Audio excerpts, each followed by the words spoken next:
So for his part, the DA says he hopes to have a decision on a possible resentencing in time for a hearing in late November, the day after Thanksgiving. I'm joined now by defense attorney Alexandra Kazarian, whose firm Garrigus and Garrigus is trying to get the brothers' convictions thrown out. Thank you so much for being with us tonight. Obviously, a very big day for your firm and for these brothers. So help us understand what exactly the DA is looking at. He said there are two methods that they are weighing: habeas corpus and resentencing. Can you break that down for us? Sure. So we've been pursuing both routes the entire time. Habeas corpus means that there was evidence that was not available at the time of the trial, that if it had been presented to the jury may have come to a different decision. That would be both the letter from Andy Kano that Erik had written to him when he was still in high school, and the testimony of Roy Rosello, who's from Menudo, who bravely came out and told his story about he had been molested by Jose in that same house.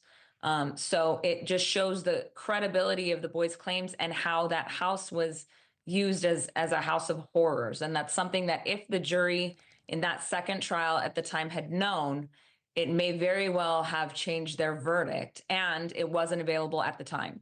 The second route are the new resentencing laws, where even if somebody was convicted and the evidence remains the same, based on their behavior since they've been convicted, are they now rehabilitated and are they now in a position where they should be released?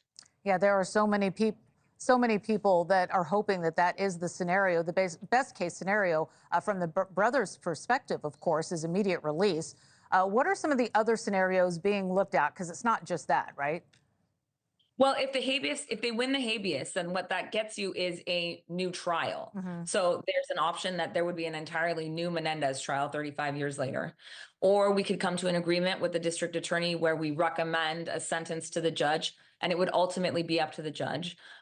There's a lot of different ways that we can get to a resentencing. There's really only one way to get to a new trial, and that would be the habeas petition based on the new evidence. But there's a number of different ways to get to a new sentence. And the sentence could be, it could be vacating the verdict completely, or it could be sentencing them to something lesser where they're at times served and they're out on parole. There's a number of different ways that could go. You know, a lot of people asking today why we're hearing from the DA now and why there's no more extensions. Could it be what happened on Netflix or the Peacock documentary? What do you think? I think it's more the new evidence, and it's the change of the environment now. Back when they were tried initially, the idea that boys could be molested, especially by their own father, was very taboo.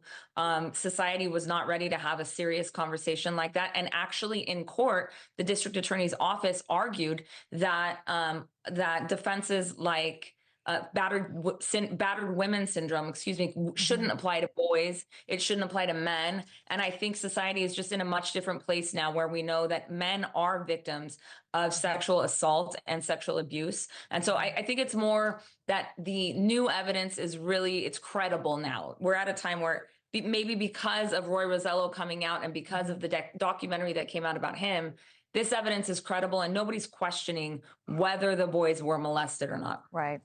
All right. Well, we'll see what happens next. Thank you so much, Alexandra, for being here tonight.